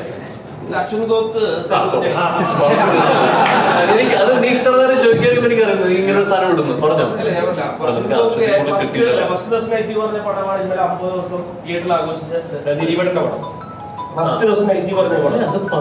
അപ്പൊ എനിക്ക് സിനിമാക്കാർ എന്തുകൊണ്ടാണ് ഇത്രയും പ്രതികരിക്കാത്ത എന്താണ് അശ്വിൻ ഗോപിനെതിരെ എന്താ പ്രതികരിക്കുന്നത്? പുള്ളിയുടെ പൈസ കൊടുത്ത് പുള്ളി ടിക്കറ്റ് വാങ്ങി പുള്ളി സിനിമ കാണുന്നത് പുള്ളിക്ക് പറയാൻ പാടില്ല. അത് എന്ത് വർത്തമാനമാണ്?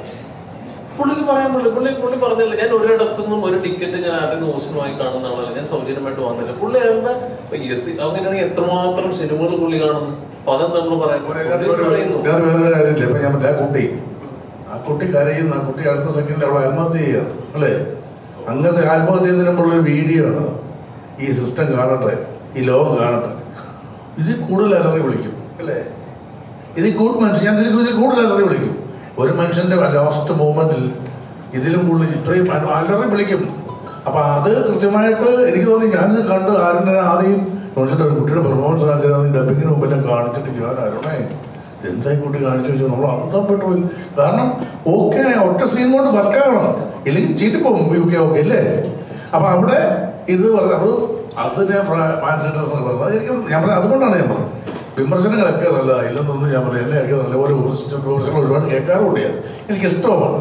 പക്ഷെ അതൊരു വല്ലാതാവരുത്, ഒരു വൈകൃതമാവരുത്, മാനസിക വൈകൃതമാവരുത് വിമർശനം എന്നാണ് എനിക്കത്. എന്തിനാ നമ്മളൊരു ഒരാൾ വല്ലാണ്ട് പറഞ്ഞ് വേദനിപ്പിക്കുന്നത്?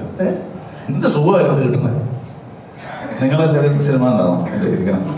എത്ര പേര് കണ്ടിട്ടുണ്ട്? ഓൾമോസ്റ്റ് എല്ലാവരും കണ്ട്. നിങ്ങൾക്ക് ആ സീൻ എന്താ തോന്നി? അതെ, ഞാൻ നിങ്ങളോട് ചോദിക്കാം. നിങ്ങൾ ചോദിച്ചത് തിരിച്ചു ചോദിക്കാം. നിങ്ങൾ എത്രയും പേര് സിനിമ കണ്ടതില് മീനാക്ഷി ആ CM കാര്യം ഈ സിനിമയിൽ ഞാൻ കണ്ട 99% ഓഡിയൻസും ആ സീനിൽ ഈ കഴിഞ്ഞ ദിവസം ആളുടെ പേര് പറയില്ല, അദ്ദേഹം വരുന്നത് എന്റെ മുന്നിൽ ഇരുന്ന് കരഞ്ഞത് പ്രേംരാജിന്റെ ആയിട്ടുള്ള ഡയറക്ടർ. ആ സീനിലെ ഏറ്റവും കൂടുതൽ ഹുക്ക് ചെയ്ത് അതെ. പിന്നെ ആ ചോദ്യത്തിന് ഉത്തരവുണ്ട്. ആ സീൻ ഇത്രയും നിങ്ങൾ മീഡിയാസിൽ ഇത്രയും നിങ്ങൾ സിനിമേനെയൊക്കെ കാണാൻ എനിക്കറിയാം, കുറച്ച് ക്രിഞ്ച് സാധനങ്ങൾ ക്രിഞ്ചായിട്ട് കാണുന്ന ആൾക്കാരാണ്. അത്രയും നിങ്ങൾക്ക് ആ സിനിമയിൽ ആ സീക്വൻസ് ഫീൽ ചെയ്തിട്ട് അതിനെ ആ രീതിയിൽ റിവ്യൂവേഴ്സ് പറഞ്ഞാൽ പിന്നെ അതിന്റെ താഴത്തോട്ടുള്ള ബാക്കിയുള്ള കാര്യങ്ങൾ എങ്ങനെയായിരിക്കും നിങ്ങൾക്ക് ഊഹിക്കാവുന്നുള്ളൂ. അപ്പൊ അതിന്റെ മറുപടി നിങ്ങളിപ്പോ പറഞ്ഞു. അശ്വിൻ ഗോപി നല്ലത് പറയുമ്പോ ഈ കട്ട് ചെയ്തിട്ടുള്ള ഒരു പ്രവണത ഉണ്ട് സിനിമാക്കാരൻ. അതിനെങ്ങനെയാണ് അത് പറഞ്ഞില്ല, ഒരു സിനിമ ഇറങ്ങി കഴിഞ്ഞാൽ ഞാനിപ്പോ ഈ പുള്ളി പറഞ്ഞ എല്ലാ കാര്യങ്ങളും മോശമാണെന്നോ എല്ലാം നല്ലതാണെന്നോ ഞാൻ ഭയങ്കരമായിട്ട് ഫോളോ ചെയ്യുന്ന അതൊക്കെ ഉള്ള കാര്യമാണ്. അപ്പോൾ സിനിമ പോസിറ്റീവ് സംഭവിച്ചാൽ പിന്നെ നമുക്ക് പോസിറ്റീവ് റിവ്യൂ കിട്ടി കഴിഞ്ഞാൽ സിനിമയെ ഏതൊക്കെ രീതിയിൽ മാർക്കറ്റ് ചെയ്യാന്നാണ് എല്ലാവരും ശ്രമിക്കുള്ളൂ. തീർച്ചയായിട്ടും ചിലപ്പോൾ ഞാൻ സീരിയസ്ലി ഇപ്പൊ പുള്ളി അത് ഭയങ്കര പോസിറ്റീവായിട്ട് വന്നെങ്കിൽ ഞങ്ങളും ഒരു കെട്ടി തന്നെ ഇവിടെ നടക്കുന്ന കാര്യങ്ങളാണ്. അപ്പൊ നമുക്കൊരു പരിധിക്കപ്പുറത്തേക്ക് കുറ്റം പറയാനുള്ള അർഹതയില്ല. പക്ഷേ ഞാൻ പറയുന്നത് റിവ്യൂ ചെയ്യുമ്പോൾ നമ്മൾ പേഴ്സണലി ഒരാളെ വിഷമിപ്പിക്കുക അത് അത്രേ ഉള്ളൂ. അതായത് ഇപ്പോൾ ഒരു സാധനം ചെയ്തു, അത് ഈ രീതിയിൽ അഭിനയിച്ച് ശരിയല്ല, എനിക്ക് ആ സ്ഥലത്ത് കണക്ട് ചെയ്യില്ല. ഞാനൊരു കാര്യം ചോദിക്കട്ടെ, ഇപ്പൊ ട്വിൻസ് ആൻഡ് ഫാമിലി ഇന്നലെ 50 ദിവസം ഓടി, ഭയങ്കര മോശം റിവ്യൂ ആയിരുന്നു. അത് എത്രയോ ലക്ഷം ആൾക്കാർ കണ്ടിട്ടായിരിക്കാം ആ സിനിമ ഹിറ്റായത്. അപ്പൊ ആ സിനിമയിൽ പോസിറ്റീവ് ഒന്നുമില്ലേ? ഞാൻ ചോദിക്കുന്നു, പോസിറ്റീവ് ഒന്നുമില്ലേ? പക്ഷെ ഇങ്ങനെയുള്ള ആൾക്കാർ റിവ്യൂ ചെയ്യുമ്പോൾ നെഗറ്റീവായിട്ട് ഫീൽ ചെയ്തവർ നെഗറ്റീവ് മാത്രമേ ഉള്ളൂ. അപ്പൊ അതിനോട് എനിക്ക് അത് ഒരാളുടെ പേരെടുത്തിട്ട് കളിയാക്കുന്ന രീതിയിലുള്ളതിനോട് എനിക്ക് വലിയ താല്പര്യമില്ല. പിന്നെ ഞാൻ പറഞ്ഞില്ലേ തിയേറ്ററിൽ 100 പേരിരുന്ന് കൈയടിക്കില്ല, 80 പേര് അടിക്കില്ല, 20 പേര് ഒരാളാണ് പുള്ളി. അയാൾക്കത് ഇഷ്ടപ്പെട്ടില്ല, അയാളത് പറഞ്ഞു. പക്ഷെ ആരെയും പേഴ്സണലായിട്ട് ഹെൽപ്പ് ചെയ്തില്ല. ഈ നമ്മുടെ ദിലീപേട്ട പടം കണ്ടിട്ടുള്ള ഒരു കാര്യം പറഞ്ഞായിരുന്നു, കൂടെയുള്ള എല്ലാവരും ചിരിക്കുന്നുണ്ട്, എനിക്ക് ചിരിക്കാൻ പറ്റുന്നില്ല. അതെ, ആ കൂടെ ഉള്ളവര് ചിരിച്ചാൽ പടം 50 കോടി അത്രേ ഉള്ളൂ. അപ്പൊ അദ്ദേഹത്തിന് ചിരി വന്നില്ല, അതുകൊണ്ട് ആ പടം പൊളിഞ്ഞിട്ടില്ല. ഇപ്പൊ നമ്മുടെ സിനിമയിൽ പുള്ളിക്ക് അത് കണക്ട് ആയിട്ടില്ല. പക്ഷെ ഞാൻ പറഞ്ഞത് കണക്ട് ആയില്ല, അത് പുള്ളിയുടെ ഇഷ്ടമാണ്. എല്ലാവർക്കും എന്റെ 2-3 സുഹൃത്തുക്കൾ വിളിച്ചാൽ എനിക്ക് അത്ര ഓർക്കാൻ സത്യം വർക്കൗട്ട് ആയില്ല. പക്ഷെ അതിന്റെ അപ്പുറത്ത് 100 പേര് നല്ലത് പറഞ്ഞു. ഞാനിപ്പോ 100 പേരെ അല്ലെ 97 പേരാണ് ഞാൻ നോക്കുന്നത്. ബാക്കി 3 പേരെ ഞാൻ നോക്കാനുള്ള. സിനിമ കഴിഞ്ഞതിന് ശേഷം ഞാൻ തന്നെ ഇരുന്ന് കണ്ട് ഇതിന്റെ കുഴപ്പങ്ങൾ. ഇപ്പൊ ജോണിച്ചേട്ടൻ ചിലപ്പോൾ ഡയറക്ടറാണ്, ഇന്ന സ്ഥലത്തെ പാലിച്ചു വെച്ചിട്ട് നമ്മൾ മനസ്സിലാക്കും.